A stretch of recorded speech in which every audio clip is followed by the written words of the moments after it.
And it's time for On Point, where we speak to experts to delve deeper into some of the key issues in the spotlight right now. South Korea's trade deficit for the first half of 2022 reached an all-time high. This despite the country also reporting record high exports for the same period.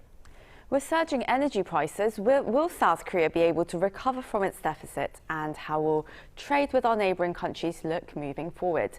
To get an insight on this, we connect with Kim Sei-wan, Professor at the Department of Economics at Ewha Womans University. Very good morning to you, Professor. Good morning.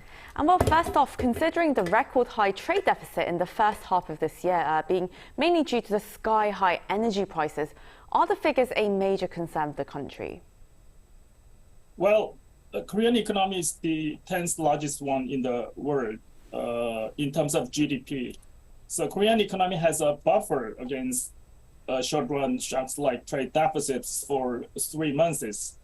However, if the trade deficit goes on over a year, it is going to give a serious shock to Korean economy because Korean economy is largely dependent on foreign economies.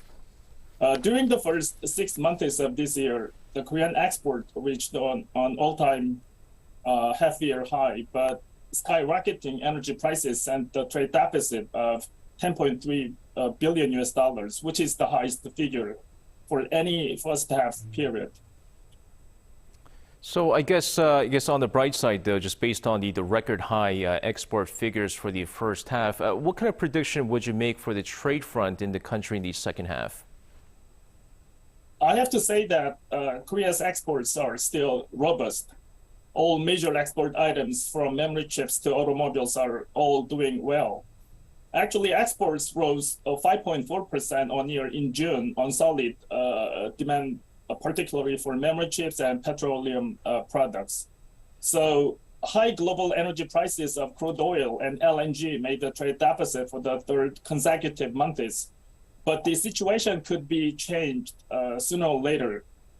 As we saw from previous report, Dubai crude, the Korean oil benchmark, slid 6.6% to $100.73 a barrel yesterday. That is down from more than $120 a barrel a month ago. Oil price can go down further on investor concerns that slowing economic growth could limit energy consumption. So if this situation goes on in the second half of this year, declining oil and gas prices will lessen Korean trade deficit. And Professor, well, the Yoon administration's been pushing for improved relations with Japan, and we saw a meeting of business leaders take place as well over the past week. And well, would South Korea really be able to improve its trade relations with Japan, and what would that mean for the country? What we need to know about the trade with Japan is that Korean economy has over 20 straight years of trade deficit with Japan. It means that Japan would be the only country that Korean economy has a continuous trade deficit, except oil-producing countries. As of 2020, Japan is the 5th largest export partner and 3rd largest import partner to Korean economy, which is very important country to Korean economy.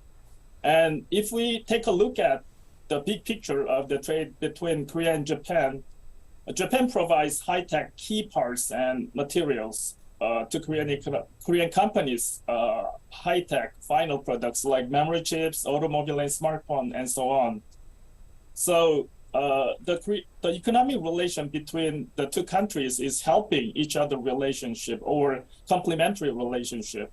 It means that there is a huge possibility that two countries can develop much more business opportunities in global markets.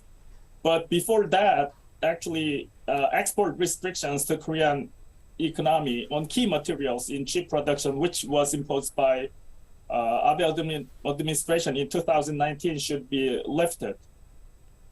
Let's talk about China this time, because China has, let's face it, been for a really long time one of the major trading partners for South Korea. How's the situation right now amid the pandemic, and how do you forecast the trade between the two countries moving forward? We know that China is #1 trading partner to Korean economy.